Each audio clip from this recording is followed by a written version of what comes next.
One, two.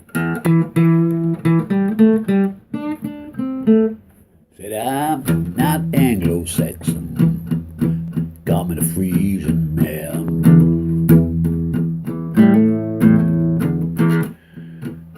Ain't no Anglo-Saxon, got me. At the end of 2009, the same year that I visited Rumu, I lost my job due to the financial crisis and found myself on the scrap heap at the age of 58. I'd gone overnight from being the managing director of a software company to doing absolutely nothing. It all came as a bit of a shock. To fill my days, I decided to start studying history. One subject I was interested in was the mystery of the three missing Saxon shore forts located in modern-day France. These forts were some of those listed in the Notatio Dignatum, a full-century Roman military resource book, as being Saxon shore forts. Most of the other Saxon shore forts were to be found in southeast England. There was one in modern-day Belgium that has been found at Oudenburg.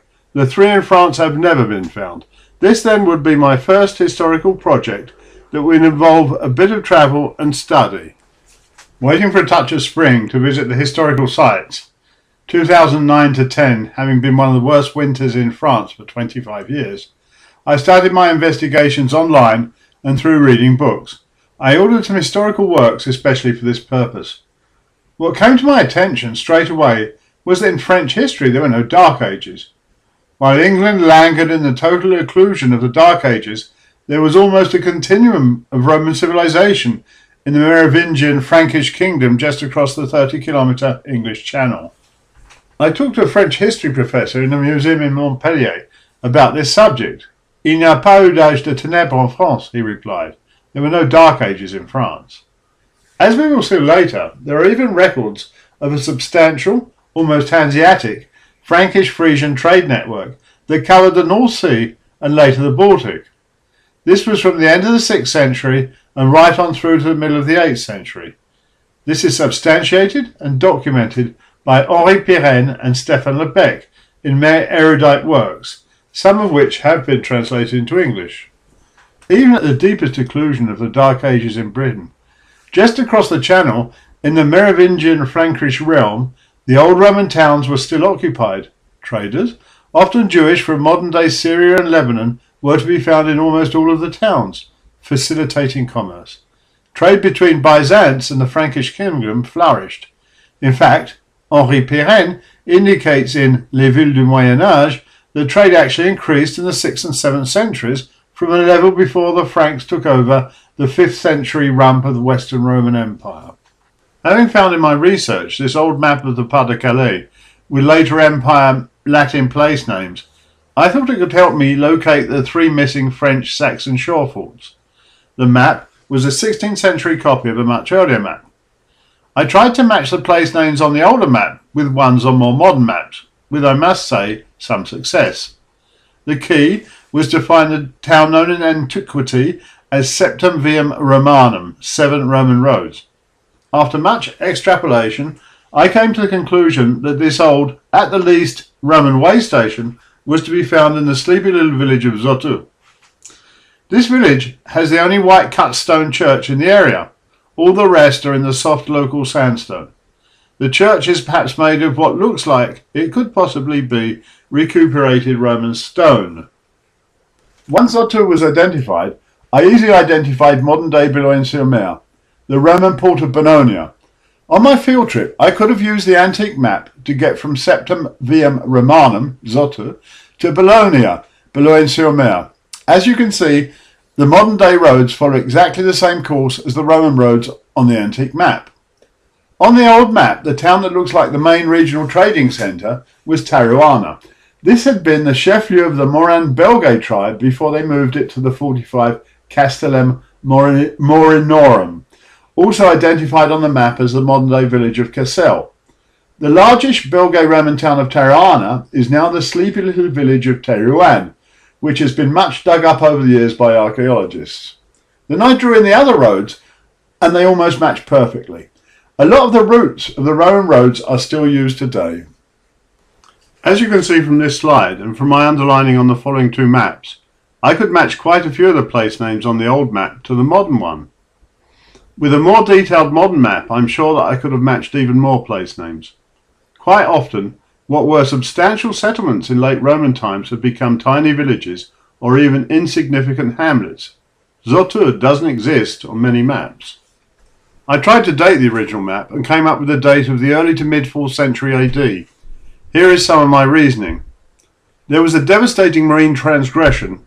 A marine transgression occurs when a storm surge is accompanied by high spring tides, which is dated to around 250 AD and is called the Dunkirk II event. This was a similar event to the marine transgression in 1953, which flooded masses of polders and killed over 1,000 people in Holland, England, Belgium and northern France. It is documented that this Dunkirk II marine transgression event flooded the Aar Valley, probably by breaking through the dunes that protected it. This is the case on the classical map. The Aar Valley today is mostly Dutch-style polders protected from the sea. In the Aar Valley, away from the coast, the two biggest towns today are Saint-Omer and Arques, and both existed in classical times as Citry and Arcachon. The Dunkirk II event caused all sorts of chaos and population movements along the North Sea coast, as we will see later in chapters 1 and 5. This was especially the case for Frisians, settled on their low-lying coastal lands and the low-lying Frisian islands. This old map appears to be thus post-Dunkirk II. This means that the map was made after 250 AD. Another clue about the date of the original map was the modern-day town of Boulogne-sur-Mer. This town was known in Tiberius' time as Bononia. A letter from 4 AD proves this. In Claudius' reign, it became known as Gessariacum, reverting to the original name of Bononia at the end of the 3rd century. This was about the time the Roman fort was built that is situated under the medieval walled town of Boulogne-sur-Mer. This fact and the drowned Aar Valley gives a likely date for the old map to be the beginning to middle of the 4th century AD. This means that the map is almost contemporary with the Notitia Dignatum book listing Saxon shore forts. So perhaps this map really could help me find my elusive French Saxon shore forts. But as you will now see, I got seriously sidetracked, although there is much more concerning the Saxon shore forts in chapter 4 of the Frisian Enigma. Following my discovery that English was a Frisian language, what I found next was my second eureka moment. And this discovery really was the beginning of the Frisian Enigma project. While doing all the back and forth between the ancient map and the modern one, I couldn't help but notice something that intrigued me. In my map from classical times, a lot of the place names sounded Flemish, not Gaelic. As today, in the same area, place names are often more Flemish than French. But hang on, history had taught me that the Belgae tribes were Gaelic speakers of the Celtic Hallstatt Latini culture. I was as perturbed as I had been on hearing Frisian spoken for the first time. Then came the moment.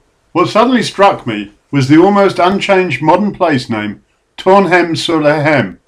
This was Turnhem on my classical language map.